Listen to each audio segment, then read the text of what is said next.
ओम नमो भगवते वासुदेवाय नमः। आप सभी भक्तजनों को मेरा प्यार भरा नमस्कार। एक बार युधिष्ठिर जी ने भगवान श्री कृष्ण से कहा, हे भगवान, भाद्रपद शुक्ल पक्ष की एकादशी का क्या नाम है? इसकी विधि तथा इसका महात्म्य कृपया करके कहिए। तब भगवान श्री कृष्ण ने कहा, पुण्य, स्वर्ग और मोक्ष को देने वाली तथा सब पापों का नाश करने वाली उत्तम इस एकादशी का मैं महात्म्य तुमसे कहता हूँ, ध्यान पूर्वक सुनो। इस एकादशी को कई नामों से जाना जाता है।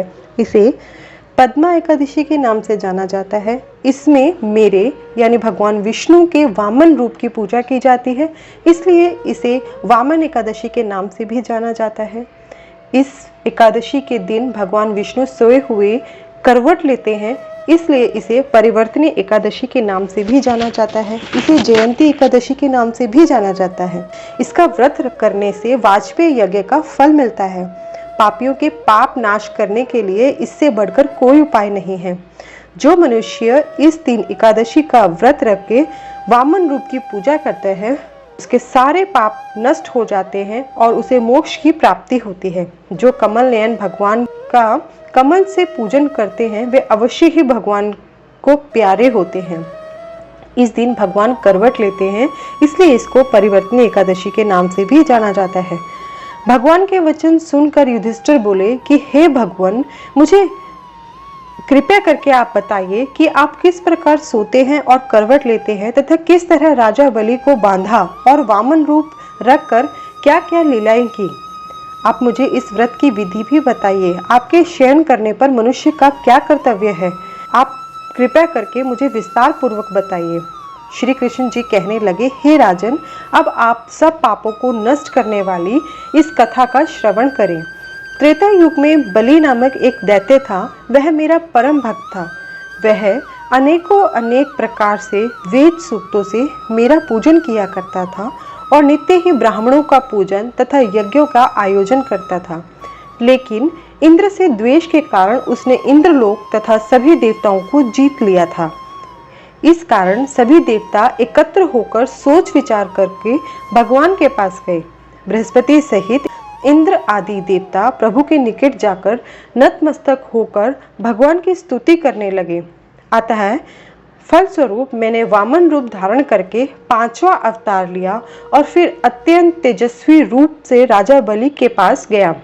राजा बलि को जीत लिया। इतना ही सुनकर राजा युधिष्ठिर बोले कि हे प्रभु, आपने वामन रूप धारण करके उस महाबली दैत्य को किस प्रकार जीता?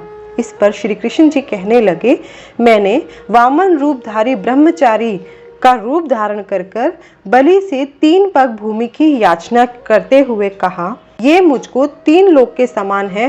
हे राजन, यह तुमको अवश्य ही देनी होगी। राजा बलि ने इसे तुच्छ याचना समझकर 3 पग भूमि का संकल्प मुझको दे दिया और मैंने अपने त्रिविक्रम रूप को बढ़ाकर यहाँ तक कि भूलोक में पद, भुवरलोक में जंघा, स्वर्गलोक में कमर, महलोक में पेट, जनलोक में हृदय, यमलोक में कंठ की स्थापना कर सत्यलोक में मुख और उसके ऊपर मस्तक स्थापित किया। सूर्य, चंद्रमा आदि सब ग्रह, गण, योग, नक्षत्र, इंद्र आदि देवता, शेष आदि सब नाग गणों ने अनेक प्रकार से मेरी स्तुति की।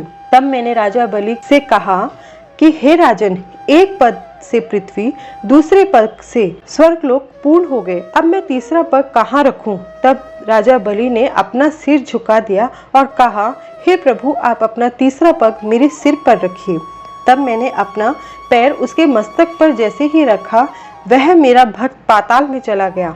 फिर उसकी विनती और नम्रता को देखकर मैंने कहा कि हे बलि, मैं सदैव तुम्हारे निकट ही रहूंगा।